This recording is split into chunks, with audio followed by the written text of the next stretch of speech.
We are students participating in the May term 2009 class Kids Say the Darndest Things. I'm Mackenzie.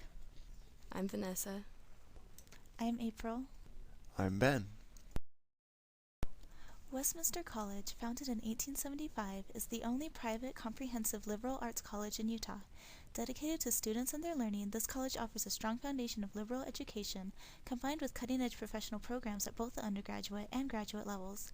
Located where the magnificent Rocky Mountains meet the vibrant city of Salt Lake, Westminster is nestled in one of the city's most inviting neighborhoods, and just minutes away from the greatest skiing and boarding in the country.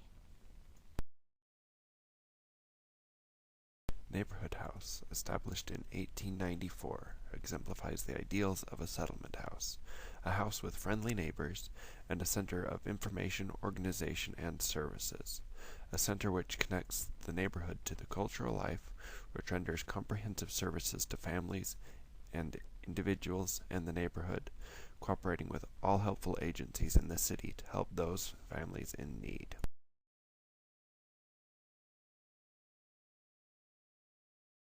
Although the title of our class, Kids Say the Darndest Things, is based on a show that entertained people by getting kids to say funny things, our purpose is to learn and inform others about conceptual development, and that sometimes what kids say can sound funny. Our purpose in this study was to talk to children about their imaginary companions. By definition, an imaginary companion is an invisible character named and referred to in conversation with other persons or played with directly for a period of time, at least several months, having an air of reality for the child but no apparent objective basis.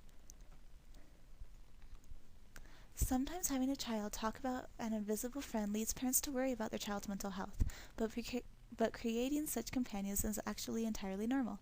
Children who have created imaginary playmates were more likely to be firstborn or only children, to watch relatively little television, to be verbally skillful, and to have advanced theories of mind. From the article Imaginary Companions of Preschool Children by Gleason, Sabong, and Hardup, the results revealed differences between invisible companions and personified objects. Invisible companions were mostly described as sociable and friendly, whereas personified objects were usually nurtured. Younger children were more likely to have personified objects, while older children are more likely to have invisible friends. Companionship and enjoyment of fantasy are not the only reasons why children invent imaginary companions. Children also use them to deflect blame, to vent anger, and to convey information that the children is reluctant to state directly. In interviewing the children, we use a survey from the characteristics and correlates of fantasy in school-age children, imaginary companions, impersonation, and social understanding by Taylor and Carlson. Our survey included 27 questions. These are the following. 1. Do you have a pretend friend? 2. Have you ever had a pretend friend? 3. If the child said no to having a pretend friend, but did at a younger age, do you remember your pretend friend? 4. What was your friend's name? 5. Was your friend a toy like a stuffed animal or a doll, or was it completely pretend? 6. Was it a boy or girl? Was it a person, an animal, or something else? 7. How old was your friend? 8. How big was your friend? 9. What did your friend look like? 10. What color was his or her hair? 11. What color were his or her eyes? 12. What clothes does he or she wear? 13. How did you meet your friend? 14. What did you like most about your friend? 15. What do you not like about your friend? 16. Where did your friend live? 17. Where does your friend sleep? 18. For previous friends, what happened to them? When did you stop playing with them? Why did you stop playing with them? 19. Do you ever pretend to be an animal? 20. What animal do you pretend to be? 21. Do you ever pretend to be a different person? 22. What person do you pretend to be? These questions were in case the child did not have an imaginary companion. 23. Do you know anyone that does or has? 24. Is it okay to have an imaginary friend? 25. Would your parents allow you to have an imaginary friend? 26. What would your friends think if you had an imaginary friend? 27. Would your friends still play with you if you had one?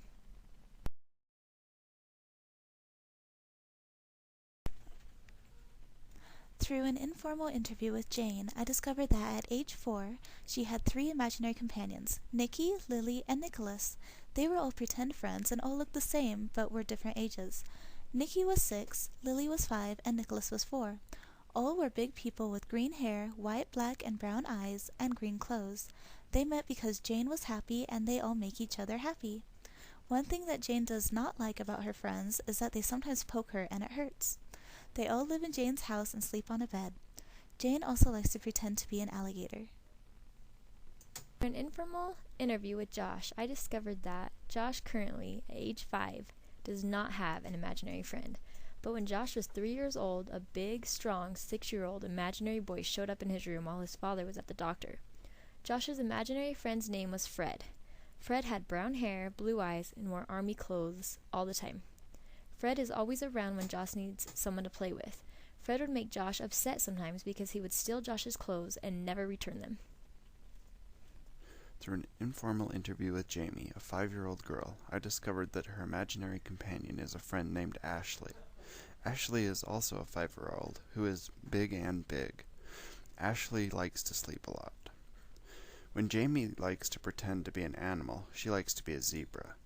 If she was pretending to be a superhero, she would play as Lava Girl.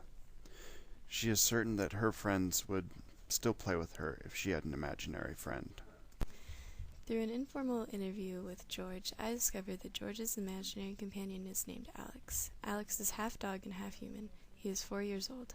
Alex is 7 inches tall and has black and white hair with dark black eyes. George informed me that Alex's favorite thing to wear is Superman-style cape clothes.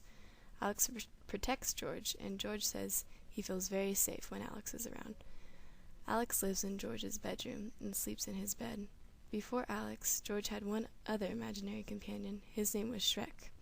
However, Shrek was lost when someone decided to steal him away. George's favorite things to pretend to be consist of a dog, Superman, and Batman. In beginning our interviews, it was interesting to watch the children's reactions to our questions. By the looks on their faces, the imaginary friend topic seems to be suppressed among the child's everyday life. But when asked, they were eager to share their experiences with their imaginary friends. If given another chance to study imaginary companions in preschool-age children, we would like more time with the children to broaden our study into a couple different preschools. Imaginary companions love you when you feel rejected by others, listen to you when you need to talk to someone, and can be trusted not to repeat what you say. No wonder so many children invent them.